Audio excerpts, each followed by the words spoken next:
Welcome to this explainer. Today, we're diving into a deeply dark, incredibly fascinating domino effect within a global supply chain.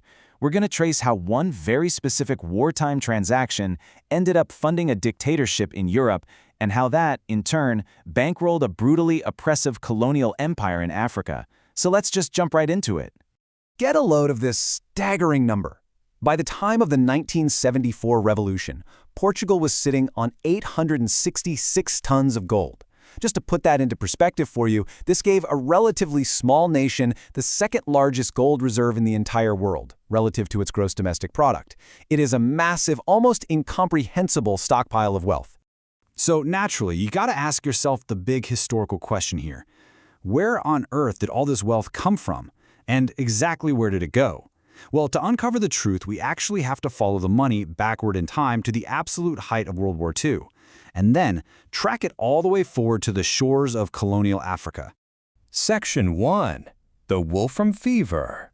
The very first domino in this financial loop starts with the rare, highly coveted ore buried deep in the rural, rocky landscapes of northern and central Portugal.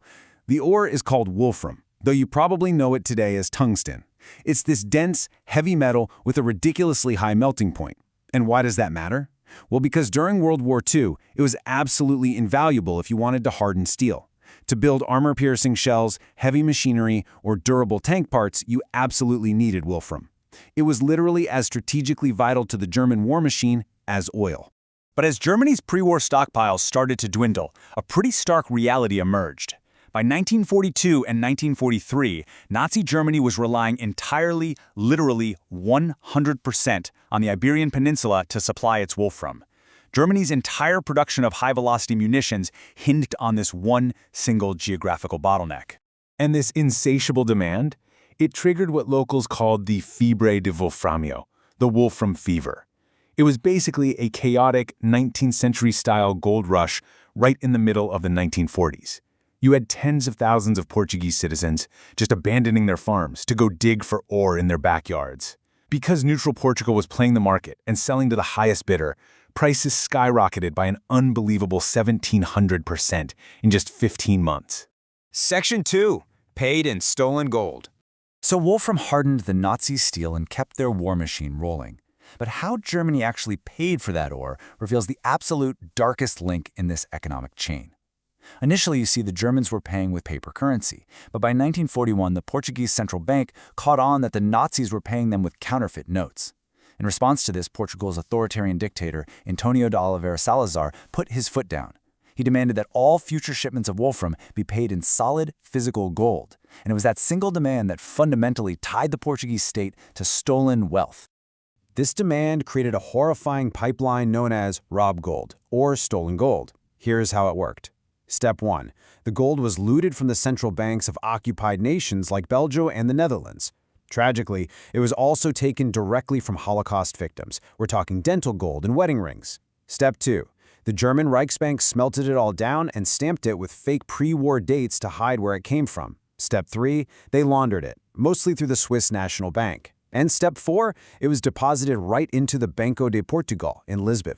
Now, decades later, extensive historical reviews like this 1998 U.S. State Department briefing led by Stuart Eisenstadt really illuminated the vast scale of this trade. Allied forces had actually issued warnings repeatedly during the war. Yet, investigations show the Bank of Portugal knowingly kept accepting vast quantities of this gold from the Reichsbank long after it was glaringly obvious that Germany's own pre-war reserves were completely gone.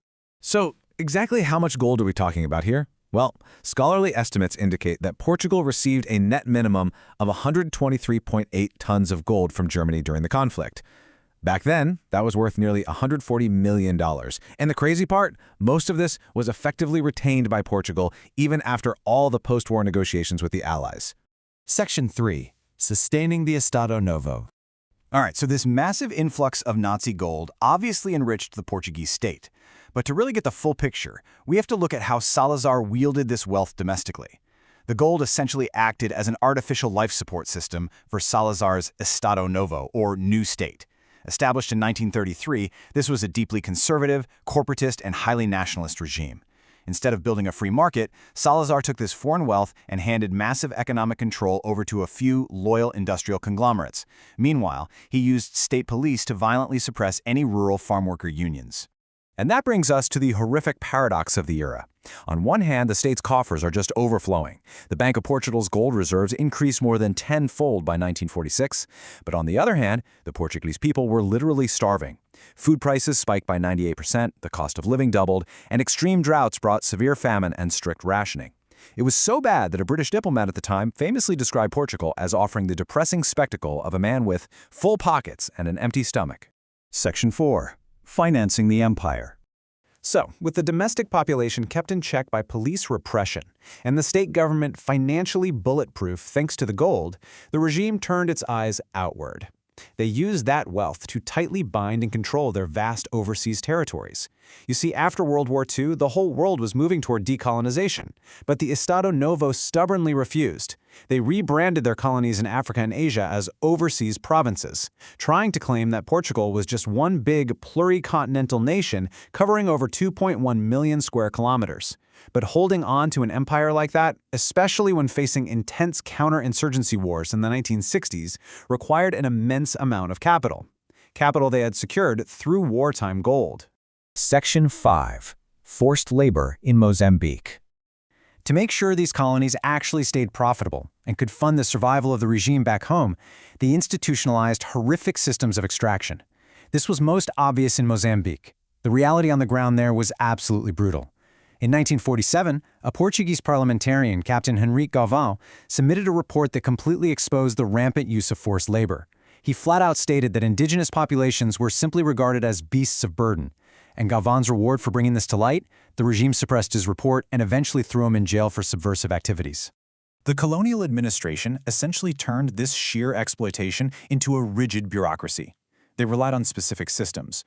You had compelido, which was coercive labor for public works and plantations. There was correccional, a punitive labor applied to both men and women as a form of punishment. And then there was migratory labor, where workers were sent off to South African mines, which cleverly allowed the Portuguese state to capture a huge chunk of their deferred pay in foreign currency.